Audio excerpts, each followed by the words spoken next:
across the UK, on DAB+, on YouTube, on your mobile, and on your side. This is Talk. Welcome back. You remember the case of Sarah Sharif, the poor little girl who was beaten to death, tortured and beaten to death by her awful father and his equally awful partner. The poor little girl, I believe she was 11 years old when she met her maker.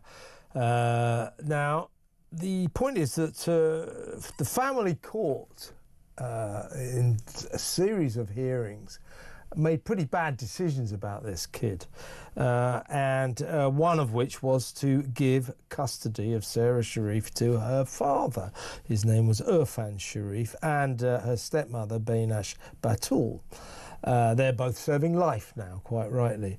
Irfan Sharif had a big background of violence, and this was all referred to the judge in question. The judge in question at the family court was told that Sarah and her siblings were not adequately supervised, that they had unexplained injuries, and that social workers had to ask for the children to be taken into care.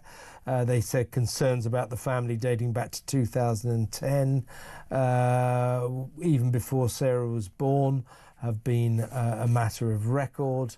So we weren't allowed to. So this judge who made this decision, that was a bad decision. I think we can say that. It was an appalling decision. It was a wrong decision. She effectively handed this poor little kid into the custody of her father, who went on to torture and kill her along with his partner.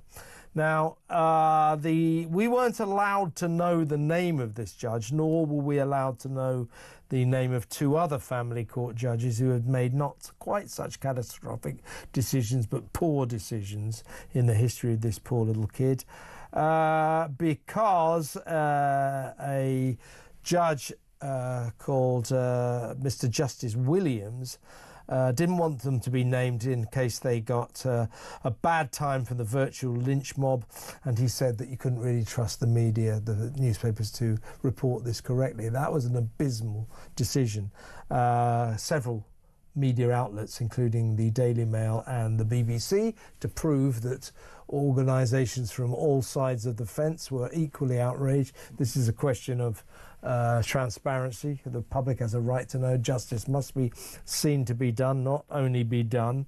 Now, they appealed, and Sir Geoffrey Voss, Master of the Rolls at the appeal court, found in favour of the media, saying the whole idea of anonymising the judge was, I have to say, misguided. So we now know that the two judges whose mistakes were not that bad, but bad, were Judge Peter Nathan and Judge Sally Williams. But Judge Alison Rayside is the one that handed custody of Sarah to this monster, to these two monsters. So we now know her name, quite rightly too. That was a bad mistake. So my question is, now what happens to her? Is she punished? I'm with, should have said, or with Andrew Eborn, barrister and broadcaster. He knows a little bit about this sort of thing, obviously. He's always in court.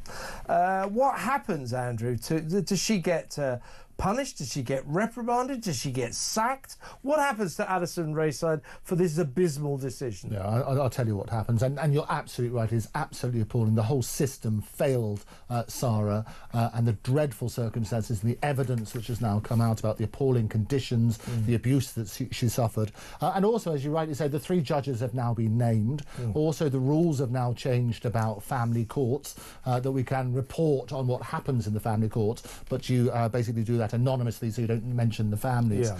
And I've always say that trust comes in on foot but leaves on horseback, and trust in the media and trust in judges and trust in the police and various other things is at an all-time low.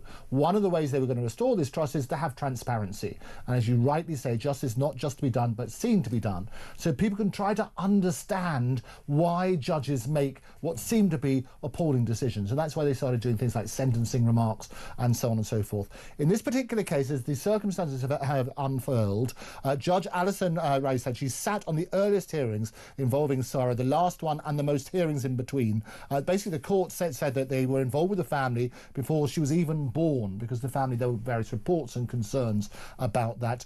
When she was only 6 days old, there was a hearing on the 17th of January 2013, and again they said about the real concerns. This was Surrey County Council that they had.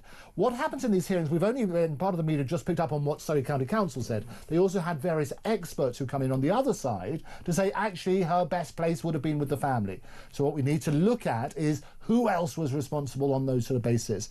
But there was a lot of information that I would say, even if there was an opposing argument, that any decent judge would have said, no, I have to agree with you. On the face of it, it is an appalling decision. What happens is judges have impunity. So essentially what we're talking about, the essential question here is who judges the judges? Yes. And what you're saying is nobody does. Well, I'll tell you what happens. Nothing will happen to Alison Ray's side for this abysmal decision. The way that judges get judged is if they make a decision on law, it goes through the appeal courts and so on and so forth. If they behave in an inappropriate way, they have discipline and so on and so forth, but it doesn't affect the decision. So what happens is the starting point is judges are protected from the decisions that they make through impunity.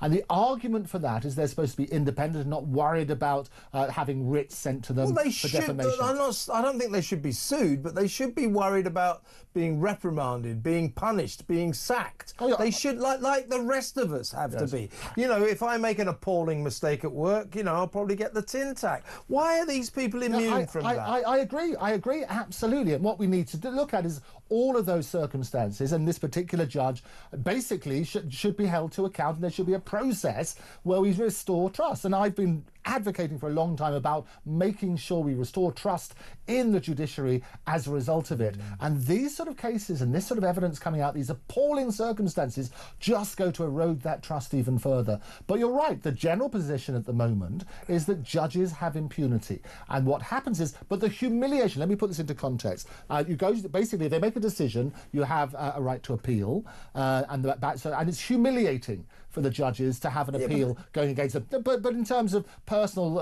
integrity, that's Mr. Justice Williams. But he was concerned. By the way, he should be punished as well. That was an abysmal decision to actually anonymise the events in court. And even the Master of the Rolls, as you rightly said, he said it was nonsense.